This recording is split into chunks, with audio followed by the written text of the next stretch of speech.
The world ye shall have tribulation, but be of good cheer. I have overcome the world. In this world you will have tribulation. This tribulation is the tribulation for the very fact that you believe in Yeshua. This is not the great tribulation, when every man alive on earth will be persecuted.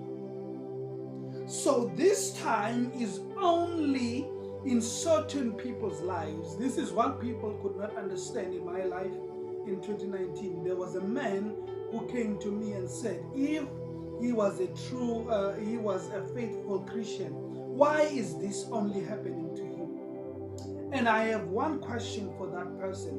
Why in Iraq and in Iran are Christians? Pulled the gun, it clicked. You heard him shoot it. It clicked. So God jammed the gun so that the bullet didn't come out. This all happened during a Sunday sermon when a man walked up and pointed a gun at the pastor. Police say the gun did not go off when the man tried to shoot. It was a deacon who was nearby that wrestled the man to the ground. The 26-year-old gunman is facing attempted homicide charges. He actually apologized to me. I told him, I forgive you and I want you to know I love you. But yes, I definitely forgave him. Every time he had an appointment with somebody, the Spirit would lead him through that particular place. Why would Jesus go to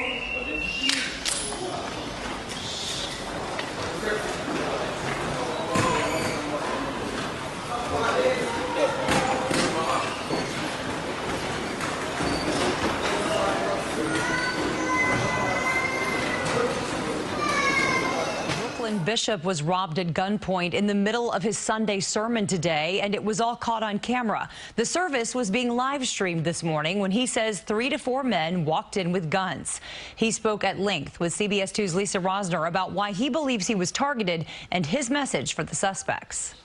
5 to 10 minutes into preaching Sunday morning on Remsen Avenue in Canarsie, Bishop Lamore Whitehead saw the door in the back of the room kick open. How many of you have lost your faith because you saw somebody else die what you about to go through?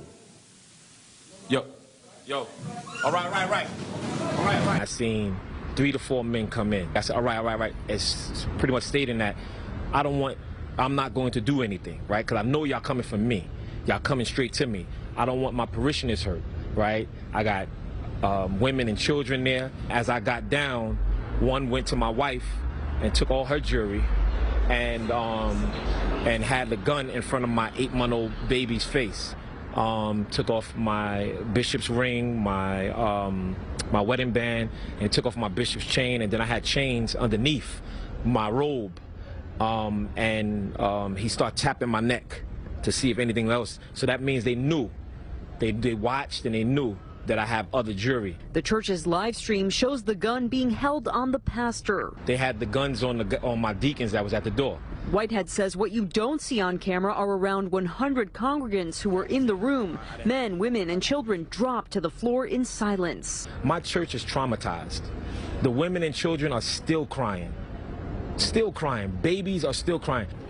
Police say the men took off in a white Mercedes. Whitehead says cops have a license plate and witnesses saw the men change clothes outside. These men, they need to turn themselves in. I forgive you, and I'm praying for you. You know, and I hope that God deliver you from the mindset of who you are at this time. Whitehead believes his family was targeted because of the publicity he received when he helped turn in the suspect wanted in the fatal subway shooting of 48-year-old Daniel Enriquez in May. I turned them in, but the media called me the bling bling bishop. They had my Rolls Royce car all over everywhere, and I feel that played the part in this. I think all pastors should be able to get permits for pistols. The NYPD is investigating, and Whitehead says the mayor and top police brass have called him, pledging support to find the suspects. Fortunately, no one was hurt. In Canarsie, Brooklyn, Lisa Rosner, CBS 2 News. In a statement, a spokesperson for Mayor Adams said, quote, no one in this city should be the victim of an armed robbery, let alone our faith leaders and congregants worshiping in a house of God. The NYPD is investigating this crime and will work tirelessly to bring the criminals involved to justice.